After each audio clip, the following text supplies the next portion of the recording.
પ્રકરણ 3 આત્મશ્રદ્ધાયાઃ પ્રભાવઃ. આત્મશ્રદ્ધાનો પ્રભાવ. નમસ્તે બાળ દોસ્તો, સુપ્રભાત.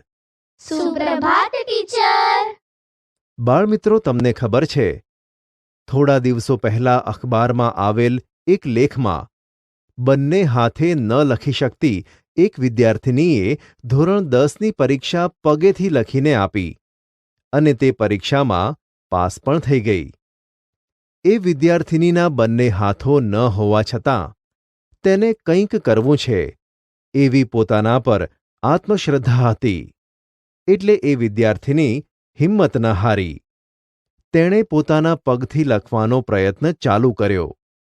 એ પ્રમાણે તે પોતાના પગે સતત લખતી રહી. દિવસો ગયા બાદ તે પગથી લખતી થઈ ગઈ.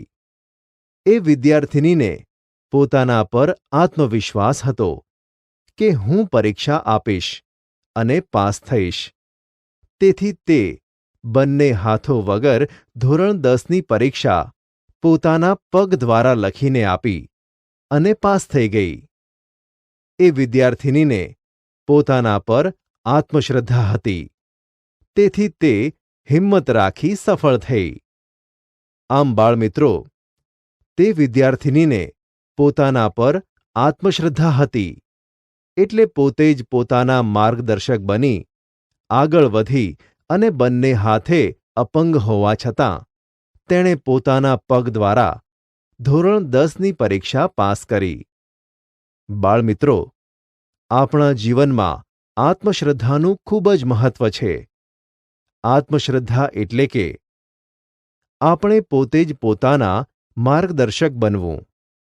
બાળમિત્રો, આપણે કોઈ પણ બાબતનો સતત અભ્યાસ કરવાથી જે તે બાબત કે કાર્યોમાં કૌશલ્ય પ્રાપ્ત કરી શકીએ છીએ.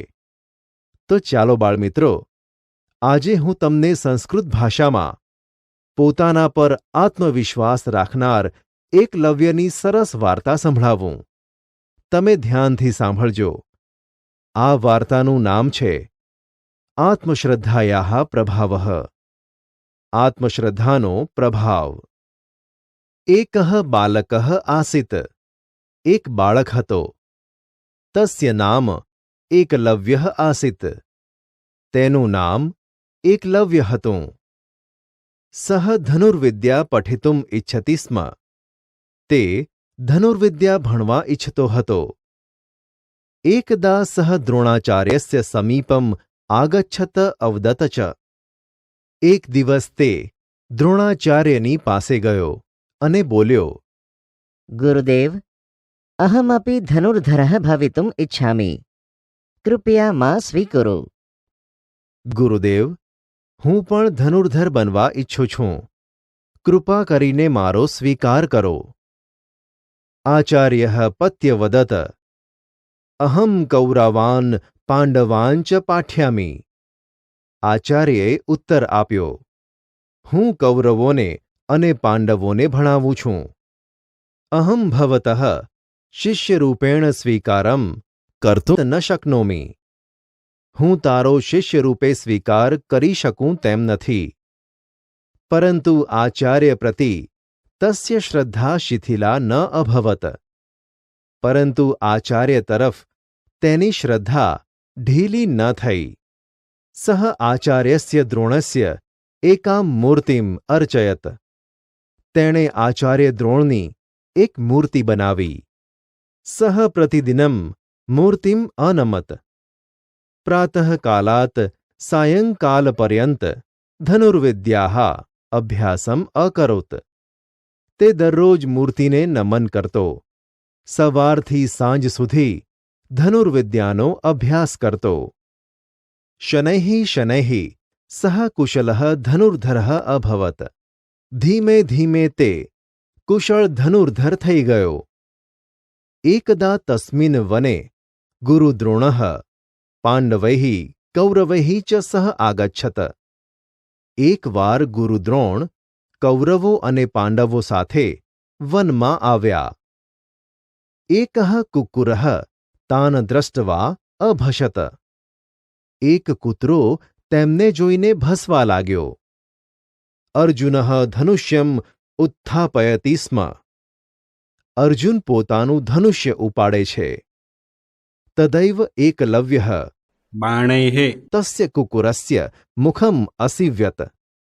પરંતુ ત્યારે જ એકલવ્યએ કૂતરાનું મોઢું સીવી દીધું. દ્રોણાચાર્યઃ એતત દ્રષ્ટવા તત્ર આગચ્છત तं ચ અપૃચ્છત કઃ તવ આચાર્યઃ. દ્રોણાચાર્ય આ જોઈને ત્યાં આવ્યા અને તેને પૂછ્યું, કોણ છે તારો આચાર્ય? તદા સહ દ્રોણાચાર્ય તામ મૂર્તિમ અદર્શયત.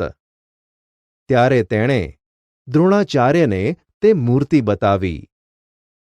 એકલવ્યઃ ગુરુશ્રદ્ધાયાઃ સ્વશ્રદ્ધાયાઃ ચ પ્રતીકઃ અસ્તિ. એકલવ્ય ગુરુશ્રદ્ધા અને આત્મશ્રદ્ધાનું પ્રતીક છે. એકલવ્યઃ અસ્માન શિક્ષયતિ સ્વજ્યોતિઃ સ્વયં પ્રજ્ઞઃ ભવતુ. એકલવ્ય આપણને શીખવે છે કે સ્વયં જ્યોતિ અને સ્વયં પ્રજ્ઞા બનો. યદિ અસ્માસુ આત્મશ્રદ્ધા અસ્તિ તર્હિં કા અપી સિદ્ધિ દુર્લભા નાસ્તિ. જો આપણામાં આત્મશ્રદ્ધા હોય તો કોઈ પણ સિદ્ધિ દુર્લભ નથી.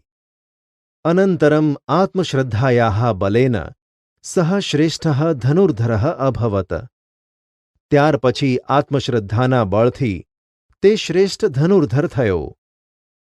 જોયું બાળમિત્રો, એકલવ્યને દ્રોણાચાર્યએ ધનુર્વિદ્યા શીખવાડવાની ના પાડી, છતાં પણ પોતાના પર આત્મશ્રદ્ધા રાખી, તેમની મૂર્તિ બનાવી, પોતાની જાતે જ પોતાના માર્ગદર્શક બની ધનુર્વિદ્યા શીખી એક સારો ધનુર્ધર બને છે અને ભસતા કૂતરાનું મુખ કંઈ પણ ઈજા વગર બાણોથી સીવી દે છે.